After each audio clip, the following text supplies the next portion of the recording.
Tony and the Beetles by Philip K. Dick. Recording by Ian Bradford Nunga Nunga Taha, Pew. Reddish yellow sunlight filtered through the thick quartz windows into the sleep compartment. Tony Rossi yawned, stirred a little, then opened his black eyes and sat up quickly. With one motion, he tossed the covers back and slid to the warm metal floor. He clicked off his alarm clock and hurried to the closet. It looked like a nice day. The landscape outside was motionless, undisturbed by winds or dust shift. The boy's heart pounded excitedly. He pulled his trousers on, zipped up the reinforced mesh, struggled into his heavy canvas shirt, and then sat down on the edge of the cot to tug on his boots. He closed the seams around their tops and then did the same with his gloves. Next, he adjusted the pressure on his pump unit and strapped it between his shoulder blades. He grabbed his helmet from the dresser, and he was ready for the day. In the dining compartment, his mother and father had finished breakfast. Their voices drifted to him as he clattered down the ramp. A disturbed murmur. He paused to listen. What were they talking about? Had he done something wrong again? And then he caught it. Behind their voices was another voice, static and crackling pops. The all-system audio signal from Rigel 4. They had it turned up full blast. The dull thunder of the monitor's voice boomed loud. The war. Always the war. He sighed and stepped out into the dining compartment. "Morning," his father muttered. "Good morning, dear," his mother said absently. She sat with her head turned to one side, wrinkles of concentration webbing her forehead. Her thin lips were drawn together in a tight line of concern. His father had pushed his dirty dishes back and was smoking, elbows on the table, dark, hairy arms bare and muscular. He was scowling, intent on the jumbled roar from the speaker above the sink. "How is it going?" Tony asked. He slid into his chair and reached automatically for the Aerstat grapefruit. "Any news from Orion?" Neither of them answered. They didn't hear him. He began to eat his grapefruit. Outside, beyond the little metal plastic housing unit, sounds of activity grew. Shouts and muffled crashes as rural merchants and their trucks rumbled along the highway towards Carnet. The reddish daylight swelled. Beetlejuice was rising quietly and majestically. "Nice day," Tony said. "No flux wind. I think I'll go down to the N quarter a while. We're building a neat spaceport. A model, of course, but we've been able to get enough material to lay out strips for..." With a savage snarl, his father reached out and struck. The audio roar immediately died. "I knew it." He got up and moved angrily away from the table. "I told them it would happen. They shouldn't have moved so soon. Should have built up a Class A supply base first." "Isn't our main fleet moving in from Bellatrix?" Tony's mother fluttered anxiously. "According to last night's summary, the worst that could happen is Orion 9 and 10 will be dumped." Joseph Rossi laughed harshly. "The hell with last night's summary. They know as well as I do what's happening." "What's happening?" Tony echoed as he pushed aside his grapefruit and began to ladle out dry cereal. "Are we losing the battle?" "Yes," his father's lips twisted. "Earthmen losing to Beetles. I told them, but they couldn't wait. My God, there's 10 good years left in this system. Why'd they have to push on? Everybody knew Orion would be tough. The whole damn Beetle fleet's strung out around here, waiting for us, and we have to barge right in." "But nobody ever thought Beetles would fight," Leah Rossi protested mildly. "Everybody thought they'd just fire a few blasts and then..." "They have to fight. Orion's the last jump off. If they don't fight here, where the hell can they fight?" Rossi swore savagely. "Of course they're fighting. We have all their planets except the inner Orion string. Not that they're worth much, but it's the principle of the thing. If we'd built up strong supply bases, we could have broken up the Beetle fleet and really clobbered it." "Don't say Beetle," Tony murmured as he finished his cereal. "They're pas udeti, same as here. The word beetle comes from Beetlejuice, an Arabian word we invented ourselves." "What are you, a goddamn beetle lover?" "Joe!" Leah snapped. "For heaven's sake!" Rossi moved towards the door. "If I were 10 years younger, I'd be out there. I'd really show those shiny-shelled insects what the hell they're up against. Them and their junky, beat-up old hulks. Converted freighters." His eyes blazed. "When I think of them shooting down Terran cruisers with our boys in them..." "Orion's their system," Tony murmured. Their system? When the hell did you get to be an authority on space law? Why, I oughta... He broke off, choked with rage. My own kid, he muttered. One more crack out of you today, and I'll hang one on you you'll feel the rest of the week. Tony pushed his chair back. I won't be around here today. I'm going to Carnet with my EEP. Yeah, to play with Beetles. Tony said nothing. He was already sliding his helmet in place and snapping the clamps tight. As he pushed through the back door, into the lock membrane, he unscrewed his oxygen tap and set the tank filter into action. An automatic response, conditioned by a lifetime spent on a colony planet in an alien system. A faint flux wind caught at him and swept yellow-red dust around his boots. Sunlight glittered from the metal roof of his family's housing unit, one of endless rows of squat boxes set in the sandy slope, protected by the line of ore refining installations against the horizon. He made an impatient signal, and from the storage shed his EEP came gliding out, catching the sunlight on its chrome trim. We're going down into Carnet, Tony said, unconsciously slipping into the Pos dialect. Hurry up. The EEP took up its position behind him, and he started briskly down the slope, over the shifting sand, towards the road. There were quite a few traders out today. It was a good day for the market. Only a fourth of the year was fit for travel. Betelgeuse was an erratic and undependable sun, not at all like Sol. According to the edutapes, fed to Tony 4 hours a day, 6 days a week. He had never seen Sol himself. He reached the noisy road. Pos Udeti were everywhere, whole groups of them, their primitive combustion-driven trucks, battered and filthy, motors grinding protestingly. He waved at the trucks as they pushed past him. After a moment one slowed down. It was piled with tis, bundled heaps of gray vegetables dried and prepared for the table, a staple of the Pos Udeti diet.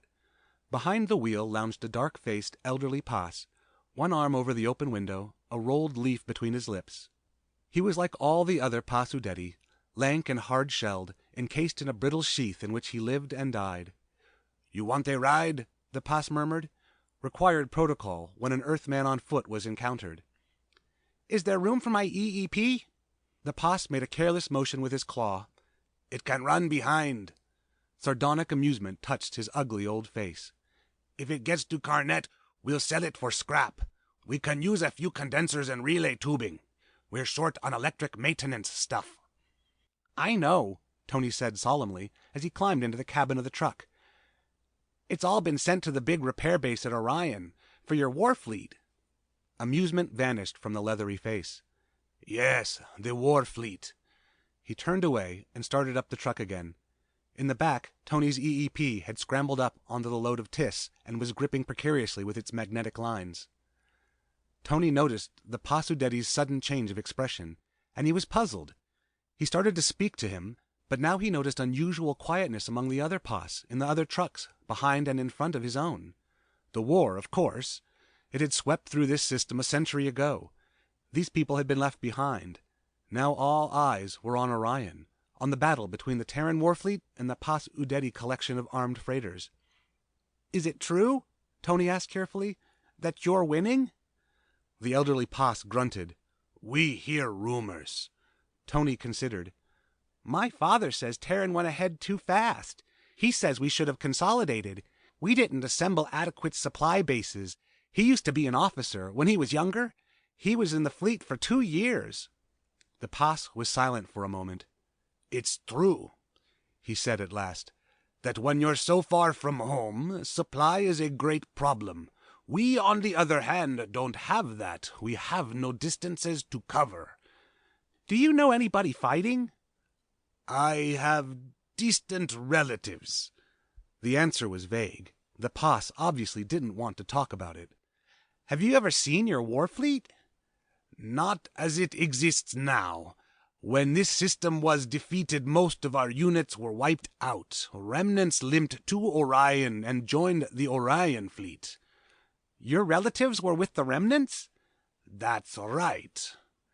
Then you were alive when this planet was taken? Why do you ask? The old Pos quivered violently. What business is it of yours?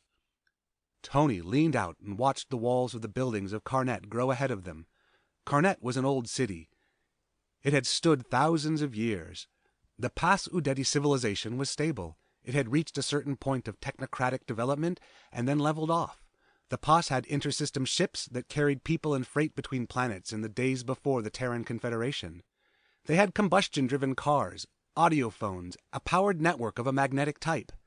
Their plumbing was satisfactory and their medicine was highly advanced. They had art forms, emotional and exciting. They had a vague religion. "Who do you think will win the battle?" Tony asked. "I don't know." With a sudden jerk, the old POS brought the truck to a crashing halt. "This is as far as I go. Please get out and take your EEP with you." Tony faltered in surprise. "But aren't you going—" "No farther." Tony pushed the door open. He was vaguely uneasy. There was a hard, fixed expression on the leathery face, and the old man's voice had a sharp edge he had never heard before. "Thanks," he murmured. He hopped down into the red dust and signaled his EEP. It released its magnetic lines, and instantly the truck started up with a roar, passing on inside the city. Tony watched it go, still dazed. The hot dust lapped at his ankles. He automatically moved his feet and slapped at his trousers. A truck honked, and his EEP quickly moved him from the road, up to the level pedestrian ramp. Pasudeti in swarms moved by, endless lines of people hurrying into Carnet on their daily business. A massive public bus had stopped by the gate and was letting off passengers, male and female POS, and children. They laughed and shouted, the sounds of their voices blended with the low hum of the city. "Going in?" A sharp Pasudeti voice sounded close behind him. "Keep moving. You're blocking the ramp." It was a young female, with a heavy armload clutched in her claws. Tony felt embarrassed. Female POS had a certain telepathic ability, part of their sexual makeup. It was effective on Earthmen at close range. "Here," she said. "Give me a hand." Tony nodded his head, and the EEP accepted the female's heavy armload. "I'm visiting the city," Tony said, as they moved with the crowd towards the gates. "I got a ride most of the way, but the driver let me off here." "You're from the settlement?" "Yes." She eyed him critically. "You've always lived here, haven't you?" "I was born here. My family came here from Earth 4 years before I was born. My father was an officer in the fleet.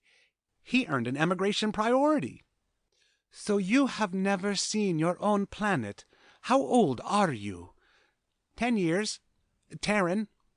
"You shouldn't have asked the driver so many questions." They passed through the decontamination shield into the city. An information square loomed ahead. POS men and women were packed around it.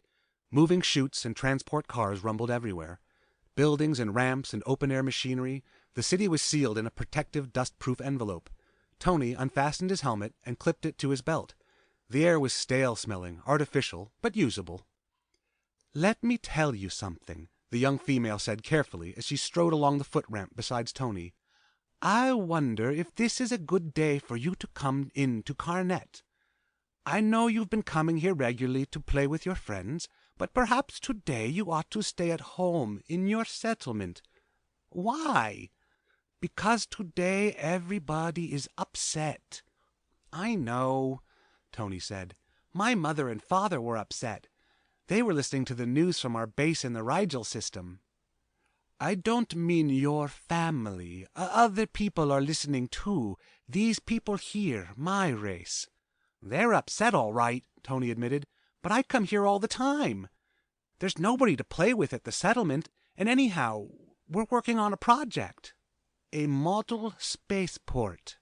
"That's right." Tony was envious. "I sure wish I was a telepath. It must be fun." The female Pasudeti was silent. She was deep in thought. "What would happen," she asked, "if your family left here and returned to Earth?" "That couldn't happen. There's no room for us on Earth. Sea bombs destroyed most of Asia and North America back in the 20th century. Suppose you had to go back." Tony did not understand. "But we can't. Habitable portions of Earth are overcrowded. Our main problem is finding places for Terrans to live in other systems," he added. "And anyhow, I don't particularly want to go to Terra. I'm used to it here. All my friends are here." "I'll take my packages," the female said. "I go this other way, down this 3rd level ramp."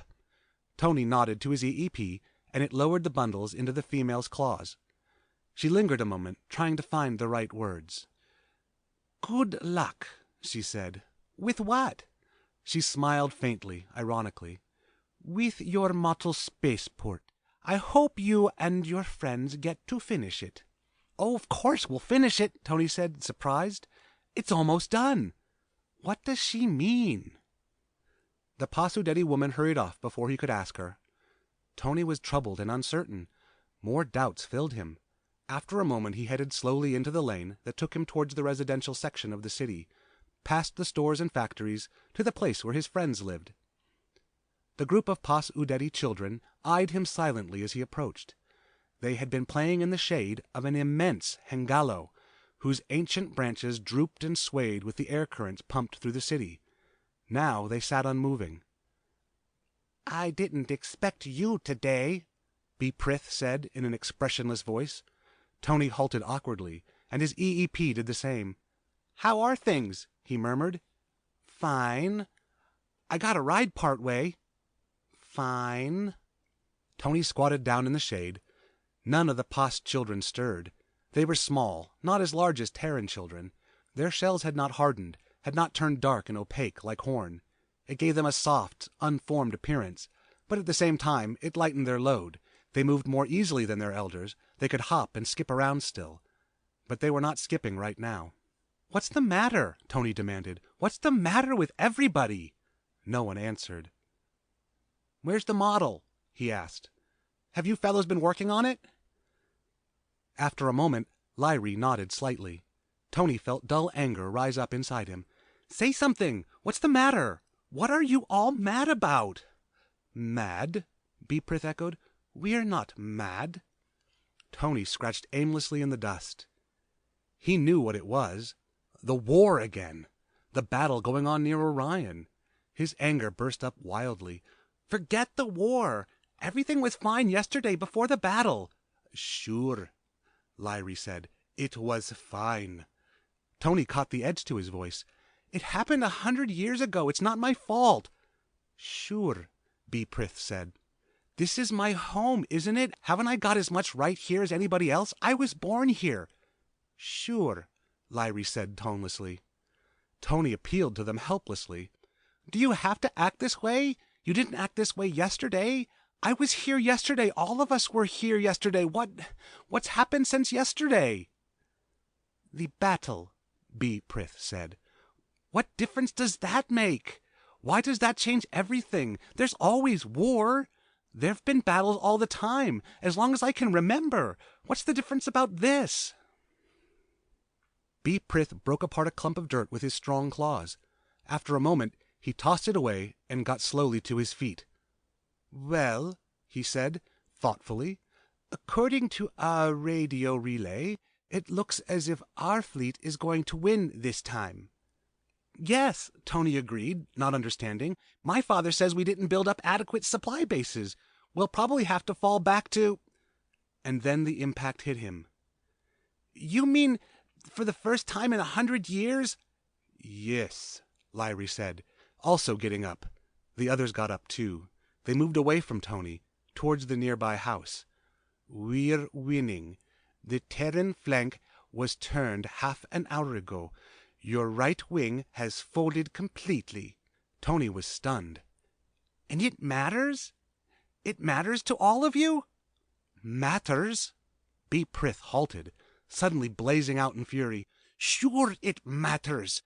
For the first time in a century, the first time in our lives, we're beating you. We have you on the run. You—" He choked out the words, almost spat it out. "You white grubs!" They disappeared into the house. Tony sat gazing stupidly down at the ground, his hands still moving aimlessly. He had heard the words before, seen it scrolled on walls and in the dust near the settlement. White grubs. The Pas term of derision for Terrans. Because of their softness, their whiteness. Lack of hard shells. Pulpy, doughy skin. But they never dared say it out loud before. To an Earthman's face. Beside him, his EEP stirred restlessly. Its intricate radio mechanism sensed the hostile atmosphere. Automatic relays were sliding into place. Circuits were opening and closing. "It's all right," Tony murmured, getting up slowly. "Maybe we'd better go back." He moved unsteadily towards the ramp, completely shaken. The EEP walked calmly ahead, its metal face blank and confident, feeling nothing, saying nothing. Tony's thoughts were a wild turmoil. He shook his head, but the crazy spinning kept up. He couldn't make his mind slow down, lock in place. "Wait a minute," a voice said, B. Prith's voice, from the open doorway, cold and withdrawn, almost unfamiliar. "What do you want?" B. Prith came towards him, claws behind his back in the formal Pasudeti posture used between total strangers. "You shouldn't have come here today." "I know," Tony said. B. Prith got out a bit of tis stock and began to roll it into a tube. He pretended to concentrate on it. "Look," he said, "you said you have a right here, but you don't." Tony murmured. "Do you understand why not? You said it's not your fault. I guess not. But it's not my fault either. Maybe it's nobody's fault. I've known you a long time. 5 years, Terran." B. Prith twisted the stalk up and tossed it away. "Yesterday, we played together. We worked on the spaceport, but we can't play today. My family said to tell you not to come here any more." He hesitated and did not look Tony in the face. "I was going to tell you anyhow, before they said anything." "Oh," Tony said. "Everything that's happened today, the battle, our fleet's stand, we didn't know. We didn't dare hope. You see? A century of running. First this system, then the Rigel system, all the planets, then the other Orion stars. We fought here and there scattered fights. Those that got away joined up. We supplied the base at Orion. You people didn't know. But there was no hope. At least nobody thought there was." He was silent a moment. "Funny," he said. "What happens when your back's to the wall and there isn't any further place to go? Then you have to fight." "If our supply bases," Tony began thickly, but B. Prith cut him off savagely. "Your supply bases! Don't you understand? We're beating you. Now you'll have to get out. All you white grubs. Out of our system." Tony's EEP moved forward ominously. B. Prith saw it. He bent down, snatched up a rock, and hurled it straight at the EEP. The rock clanged off the metal hull and bounced harmlessly away. B. Prith snatched up another rock. Lyrie and the others came out of the house. An adult Pos loomed up behind them. Everything was happening too fast. More rocks crashed against the EEP. One struck Tony on the arm. "Get out!" B. Prith screamed. "Don't come back! This is our planet!" His claws snatched at Tony. "We'll tear you to pieces if you—" Tony smashed him in the chest. The soft shell gave like rubber, and the Pos stumbled back. He wobbled and fell over, gasping and screeching. "Beetle!" Tony breathed hoarsely. Suddenly he was terrified. A crowd of Pasudeti was forming rapidly. They surged on all sides, hostile faces, dark and angry, a rising thunder of rage. More stones showered. Some struck the EEP. Others fell around Tony, near his boots. One whizzed past his face. Quickly, he slid his helmet in place. He was scared. He knew his EEP's E-signal had already gone out, but it would be minutes before a ship could come. Besides, there were other Earthmen in the city to be taken care of. There were Earthmen all over the planet, in all the cities, on all the 23 Beetlejuice planets, on the 14 Rigel planets, on the other Orion planets. "We have to get out of here," he muttered to the EEP. "Do something!" A stone hit him on the helmet. The plastic cracked. Air leaked out, and then the autoseal filmed over. More stones were falling. The Pos swarmed close. A yelling, seething mass of black-sheathed creatures. He could smell them, the acrid body odor of insects, hear their claws snap, feel their weight. The EEP threw its heat beam on. The beam shifted in a wide band towards the crowd of Pasudeti. Crude hand weapons appeared. A clatter of bullets burst around Tony. They were firing at the EEP. He was dimly aware of the metal body beside him. A shuddering crash. The EEP was toppled over. The crowd poured over it. The metal hull was lost from sight. Like a demented animal, the crowd tore at the struggling EEP. A few of them smashed in its head. Others tore off struts and shiny arm sections. The EEP ceased struggling. The crowd moved away, panting and clutching jagged remains. They saw Tony. As the first line of them reached for him, the protective envelope high above them shattered. A Terran scout ship thundered down, heat beams screaming. The crowd scattered in confusion, some firing, some throwing stones, others leaping for safety. Tony picked himself up and made his way unsteadily towards the spot where the scout was landing. "I'm sorry," Joe Rossi said gently as he touched his son on the shoulder. "I shouldn't have let you go down there today. I should have known." Tony sat hunched over in the big plastic easy chair. He rocked back and forth, face pale with shock. The scout ship that had rescued him had immediately headed back towards Carnet. There were other Earthmen to bring out besides this first load. The boy said nothing. His mind was blank. He still heard the roar of the crowd, felt its hate, a century of pent-up fury and resentment. The memory drove out everything else. It was all around him, even now, and the sight of the floundering EEP, the metallic ripping sound as its arms and legs were torn off and carried away. His mother dabbed at his cuts and scratches with antiseptic.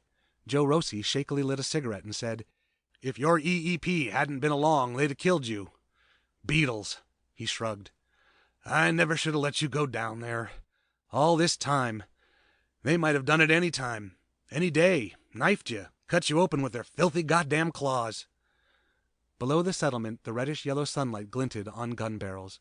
Already, dull booms echoed against the crumbling hills. The defensive ring was going into action. Black shapes darted and scurried up the side of the slope. Black patches moved out from Carnet, towards the Terran settlement, across the dividing line the Confederation surveyors had set up a century ago. Carnet was a bubbling pot of activity. The whole city rumbled with feverish excitement. Tony raised his head. They turned our flank?" "Yeah." Joe Rossi stubbed out his cigarette. "They sure did. That was at 1 o'clock. At 2 they drove a wedge right through the center of our line, split the fleet in half, broke it up, sent it running. Picked us off one by one as we fell back. Christ, they're like maniacs. Now that they've got the scent, the taste of our blood." "But it's getting better," Leah fluttered. "Our main fleet units are beginning to appear." "We'll get them," Joe muttered.